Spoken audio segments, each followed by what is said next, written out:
नमस्कार. अशफाक न्यूजमध्ये आपल्या सर्वांचं मनपूर्वक स्वागत. आज बातमी आपण पाहणार आहोत चांदोली परिसरामध्ये दिवसभर पडलेल्या पावसाची. चांदोली धरण परिसरामध्ये गेल्या 2 दिवसापासून पावसाची संततधार कायम आहे.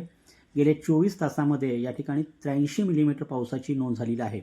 आज सकाळी 8 ते दुपारी 4 वाजेपर्यंत 8 तासामध्ये 43 मिलीमीटर असं एकूण 32 तासामध्ये 126 मिलीमीटर पावसाची या ठिकाणी नोंद झालेली आहे. आज अखेर एकूण 2305 मिलीमीटर पाऊस या ठिकाणी बरसलेला आहे. पावसाचा जोर असल्यामुळे धरण 93.19% भरलेलं आहे.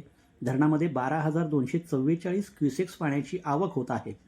धरणातून 10,000 व वीज निर्मिती केंद्रातून 1,630 असा एकूण 11,630 क्युसेक्स विसर्ग सध्या नदीपात्रामध्ये सुरू आहे. त्यामुळे वारणा नदीला पूर आलेला असून जनजीवन विस्कळीत झालेलं आहे. नदीकाठची शेती पाण्याखाली गेलेली आहे. गेल्या 2 दिवसांपासून चांदोली परिसरात सलग अतिवृष्टी सुरू आहे. गतवर्षीपेक्षा जवळपास 700 मिलीमीटर पाऊस यंदा कमी आहे. मात्र गतवर्षीच्या तुलनेत धरणातील पाणीसाठा मात्र तितकाच आहे. सध्या पावसाचा जोर कायम आहे. यात वाढ झाली तर धरणातील विसर्ग आणखी वाढवला जाणार आहे. त्यामुळे नदीकाठच्या गावांनी सतर्क राहावं असा इशारा धरण प्रशासनाकडून देण्यात आलेला आहे. धरण क्षेत्रात पडणारा मुसळधार पाऊस आणि पाणलोट क्षेत्रात येणाऱ्या पाण्याची आवक यामुळे धरणाची पाणी पातळी झपाट्याने वाढू लागलेली आहे. त्यातच धरण 93% भरलेलं आहे. त्यामुळे जितकी आवक होते तितक्याच प्रमाणामध्ये विसर्ग करावा लागत आहे.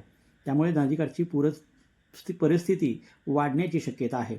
आज संध्याकाळी 4 वाजता चांदोली धरणाची पाणी पातळी 625.5 मीटर इतकी आहे. धरणामध्ये 32.56 TMC पाणीसाठा असून धरण 93.19% भरलेलं आहे.